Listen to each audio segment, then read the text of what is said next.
بسم اللہ الرحمن الرحیم۔ آج ہم 16ویں پارے کا خلاصہ پڑھیں گے۔ حضرت موسیٰ علیہ السلام اور حضرت خضر علیہ السلام کے حوالے سے گفتگو چل رہی تھی۔ حضرت موسیٰ علیہ السلام جب حضرت خضر علیہ السلام سے ملاقات ہو گئی تو ساتھ رہنے کا جب یہ کہا کہ میں آپ کے ساتھ رہنا چاہتا ہوں، تو حضرت خضر علیہ السلام نے یوں فرمایا کہ آپ میرے ساتھ صبر نہیں کر سکتے۔ پھر اس کے بعد حضرت خضر علیہ السلام ایک جگہ سے دوسری جگہ جب منتقل ہو رہے تو کشتی پر سوار ہوئے تو کشتی کا پھٹا جو ہے وہ توڑ دیا۔ تو اس کے بعد حضرت موسیٰ علیہ السلام نے پھر آگے سے یہ کہا کہ یہ آپ نے کیا کر دیا، انہوں نے تو ہمیں جو ہے وہ آپ کو پہچان لیا، پہچان لینے کے بعد جو ہے وہ ہمیں سفر بھی کروایا اور ہم سے کرایہ بھی وصول نہیں کیا، تو بدلے میں آپ نے ان کا پھٹا توڑ دیا، یہ کیا بات ہوئی؟ تو حضرت خضر علیہ السلام نے کہا کہ میں نے آپ کو پہلے ہی کہا تھا کہ آپ میرے ساتھ صبر نہیں کر سکتے۔ پھر خاموش ہو گئے۔ پھر اس کے بعد آگے چلے، آگے ایک بستی پر سے گزرے تو ایک بچہ کھیل رہا تھا، جاتے جاتے آپ نے جو ہے وہ اسے مکہ مارا اور وہ وہیں پہ مر گیا، آپ نے اسے قتل کر ڈالا۔ تو حضرت موسیٰ علیہ السلام نے پھر پوچھا آپ نے یہ کیا کیا؟ آپ نے تو بچے کو قتل کر ڈالا، کیونکہ قتل تو اتنا بڑا جرم ہے، تو آپ نے اتنا بڑا جرم کر لیا۔ تو آپ نے پھر فرمایا کہ میں نے موسیٰ پہلے کہا تھا کہ آپ میرے ساتھ صبر نہیں کر سکتے۔ پھر اس کے بعد جب آگے گئے تو ایک بستی پر جب آپ پہنچے تو بستی والوں سے یہ کہا کہ ہمیں کھانے کو کچھ دیا جائے، تو بستی والوں نے کھانا دینے سے انکار کر دیا۔ تو پھر اس کے بعد آپ نے دیکھا کہ گلی میں ایک دیوار گر رہی تھی، تو آپ نے اس دیوار کو سیدھا کر دیا۔ تو موسیٰ علیہ السلام نے کہا کہ انہوں نے کھانا بھی نہیں دیا، آپ نے ان کی دیوار بھی سیدھی کر دی، اگر آپ ان سے اجرت لے لیتے اسی اجرت سے ہم کھانا کھا لیتے۔ تو پھر اس کے بعد جو ہے وہ حضرت خضر علیہ السلام نے پھر آگے سے یہی کہا کہ اے موسیٰ میں نے پہلے ہی کہا تھا کہ آپ صبر نہیں کر سکتے، آج کے بعد میرا اور آپ کا راستہ الگ ہے۔ تو پھر اس کے بعد جو آپ نے خود ہی تفصیل آگے بیان کر دی کہ جو میں نے پھٹے کو توڑا تھا وہ اس وجہ سے تھا کہ وہاں کا بادشاہ بڑا ظالم تھا، اور یہ جو 5 بھائی ان کے جو اپاہج تھے، جو مطلب کشتی چلانے والے ملاح تھے، تو وہ جو بھی کشتی بالکل نئی صحیح سلامت ہوتی جس میں کسی بھی قسم کا عیب نہیں ہوتا وہ چھین لیتا تھا بادشاہ۔ تو میں نے اس وجہ سے اس کا پھٹا توڑا کہ ان کا جو روزی رزق کا معاملہ وہ چلتا رہے اور جو بادشاہ ان کی کشتی نہ جن سے چھین سکے۔ تو یہ تھا میرا معاملہ۔ اور آگے چل کے جو کہا کہ جو آگے میں نے بچے کو قتل کیا وہ اس وجہ سے قتل کیا، وہ بچہ بڑا خوبصورت تھا اور اس کے جو ماں باپ تھے وہ اس سے بڑے مانوس تھے، اور ماں باپ نیک تھے، عابد تھے، تہجد گزار تھے، بڑی اچھی عبادت کرنے والے تھے، صالح تھے، اور یہ بچہ جو تھا یہ کفر پر تھا۔ اب یہ دیکھیے کہ اس کی تفصیل میں لکھا ہوا ہے کہ کل مولود یولد علی الفطرہ، جتنے بھی بچے اس دنیا کائنات میں پیدا ہوئے ہیں تمام بچے فطرت اسلام پر پیدا ہوئے ہیں، لیکن واحد وہ ایک بچہ آتا جو فطرت اسلام پر پیدا نہیں ہوا تھا، جس کو حضرت خضر علیہ السلام نے قتل کیا تھا۔ وہ جو ہے وہ اسلام پر پیدا نہیں ہوا تھا، وہ کفر پر پیدا ہوا۔ تو آپ نے کہا کہ میں نے اس وجہ سے اسے قتل کیا کہ اس کے والدین اس کی محبت میں گرفتار تھے، کہیں ایسا نہ ہوتا کہ اس کی محبت میں وہ بھی کافر نہ ہو جاتے، تو میں نے اس وجہ سے اس کو قتل کر ڈالا۔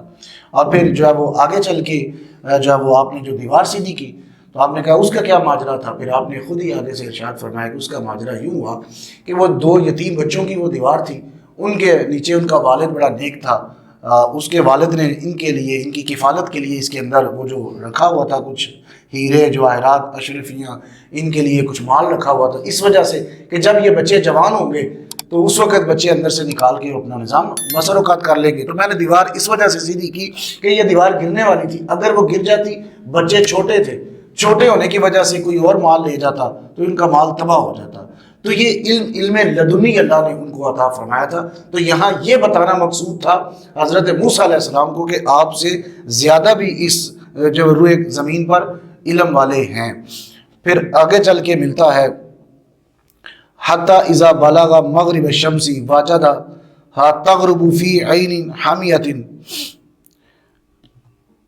قال ان ربی انا یکون لی غلام وکانت امراتی عاقرا وقد بلغت من الکبر عتیہ۔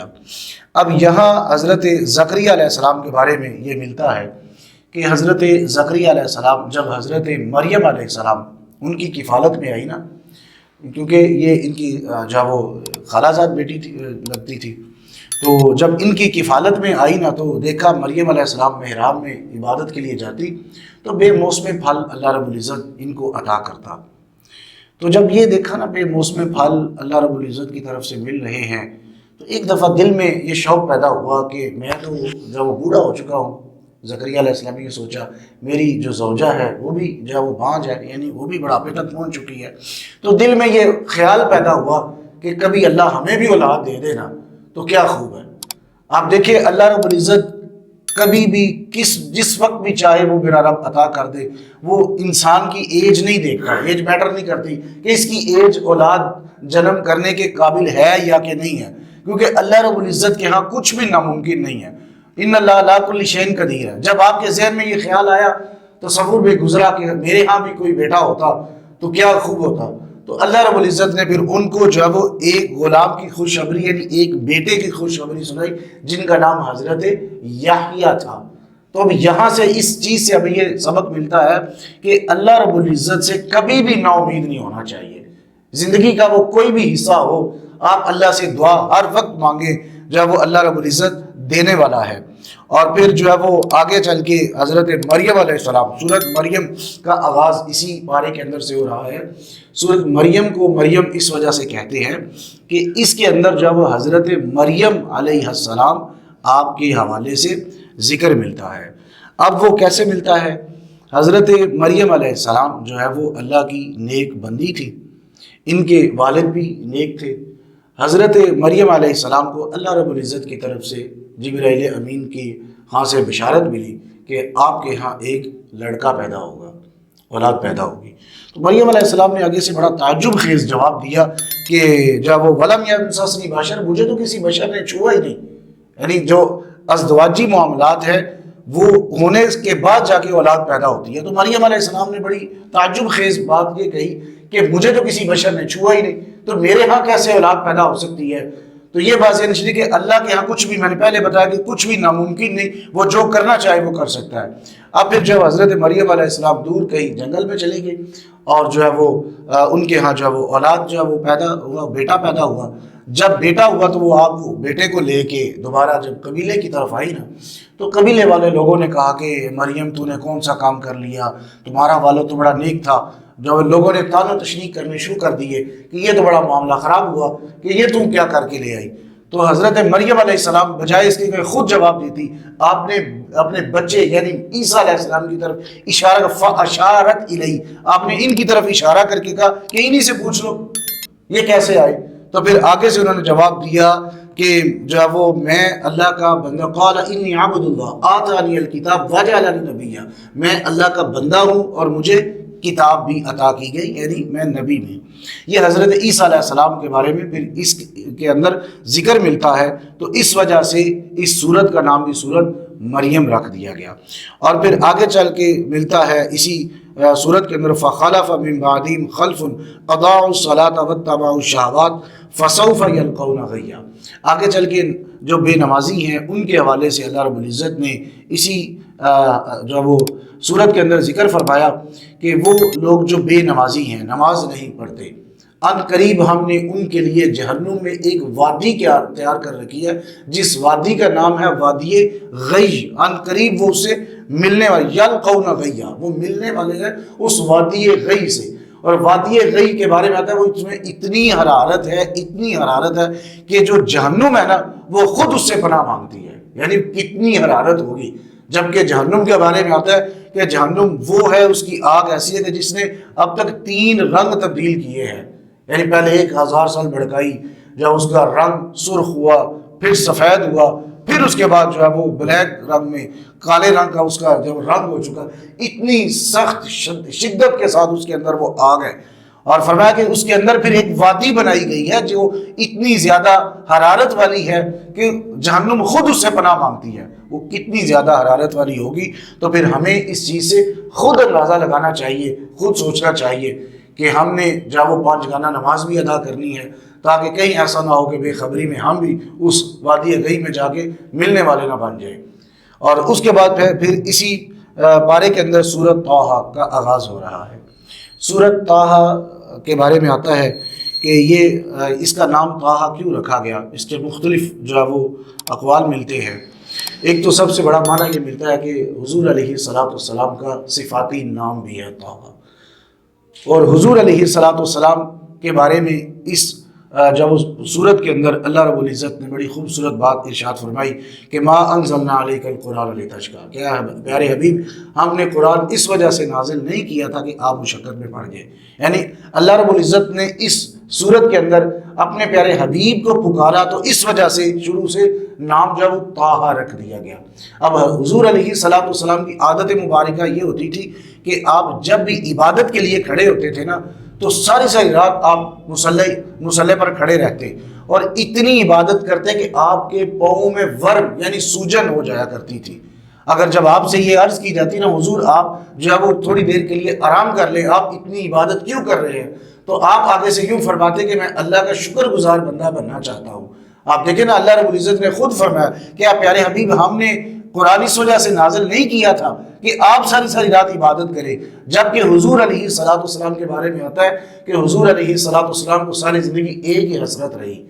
یقین مانے جب اس حسرت کے بارے میں پڑھتے ہیں اور سوچتے ہیں کہ دل خون کے آنسو ہوتا ہے کہ آپ نے ہمارے ساتھ اتنی وفا، اتنا پیار، اتنی محبت دی کہ ہم نے آگے سے کیا دیا۔ آپ کو یہی حسرت رہتی تھی کہ کاش کہ میری جو امت ہے نا وہ بخشی جائے، صرف امت کے خیال رکھا، اپنے لیے کچھ نہیں مانگا۔ تو امت کے خیال میں، امت کے غم میں آپ رویا کرتے تھے اور سارا دن ساری رات روتے تھے۔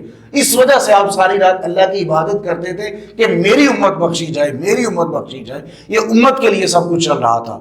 اور پھر آگے چل کے ملتا ہے حضرت موسیٰ علیہ السلام کے بارے میں کہ حضرت موسیٰ علیہ السلام جب فرعون سے مکالمہ ہونے لگا تو حضرت موسیٰ علیہ السلام نے باری تعالیٰ سے دعا کی، باری تعالیٰ میری جو سینہ اس کو کھول دے، میری زبان کی جو لکنت ہے اس کو دور کر دیا جائے، کیونکہ موسیٰ علیہ السلام جب وہ آپ جانتے ہیں کہ فرعون کے گھر میں ہی پرورش پائی ہے کہ کیونکہ یہ جو ہے وہ طویل واقعہ ہے، میں اس کو اختصاراً جب وہ فرعون کے ہاں موسیٰ علیہ السلام پہنچے نا تو جب تھوڑے سے پروان چڑھے تو موسیٰ علیہ السلام نے فرعون کی داڑھی کو یہاں سے یوں پکڑا تو فرعون کو اس بات کا غصہ آیا۔ فرعون نے کہا میں قتل کر ڈالوں گا، اس نے میری داڑھی کو پکڑا۔ تو حضرت آسیہ نے یہ کہا کہ یہ تو بچہ ہے، اس کو کیا پتا کہ داڑھی کیا چیز ہوتی ہے۔